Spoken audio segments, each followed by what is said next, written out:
ఒక్కొక్కసారి లోపల మొక్కలు మిగిలిపోయి ఇన్ఫెక్షన్ వచ్చి తల్లి ప్రాణాల మీదకి రావచ్చు. నమస్కారం అండి, నేను doctor Malleswari, Chunduri Mitra hospital gynaec consultant. నేను 35 years నుంచి భీమవరంలో వర్క్ చేస్తున్నాను. నేను ఈరోజు ముఖ్యంగా చెప్పేది ఏంటంటే, యంగ్ కపుల్కి ఫ్యామిలీ ప్లానింగ్ మీద అవగాహన. ఇప్పుడు ఉన్న కప్పులు చాలా ఇంటెలిజెంట్గా ఉన్నారు, అన్నీ చాలా పద్ధతిగా ప్లాన్ చేసుకుంటున్నారు. ఎప్పుడు పెళ్లి చేసుకోవాలి, ఎప్పుడు ఇల్లు కొనుక్కోవాలి, ఎప్పుడు కారు కొనుక్కోవాలి, అన్నీ పద్ధతిగా ప్లాన్ చేస్తున్నారు.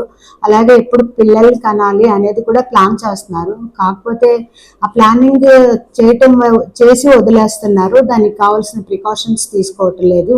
సో దానివల్ల ఏమవుతుందంటే, పెళ్ళైన నెల 2 నెలలకే ప్రెగ్నెన్సీతో వస్తున్నారు. వచ్చి మేడం ఇది మేము అన్ప్లాన్డ్ ప్రెగ్నెన్సీ, మాకు వద్దు అంటున్నారు. ఇది ఫస్ట్ ప్రెగ్నెన్సీ అనేది అబార్షన్ చేయించుకోవటం మంచిది కాదు. దానివల్ల చాలా కాంప్లికేషన్స్ వస్తాయి. ఒక్కొక్కసారి బ్లీడింగ్ కంట్రోల్ అవ్వదు, ఒక్కొక్కసారి లోపల మొక్కలు మిగిలిపోయి ఇన్ఫెక్షన్ వచ్చి తల్లి ప్రాణాల మీదకి రావచ్చు, మరొకసారి అసలు పిల్లలే పుట్టకపోవచ్చు. సో పెళ్ళైన వెంటనే మీరు ఎప్పుడు పిల్లల్ని కనాలి అనేది ప్లాన్ చేసుకుని డాక్టర్ గారి దగ్గరికి వెళ్ళి సరైన సలహాలు తీసుకోవాల్సిందిగా నా మనవి. నమస్కారం.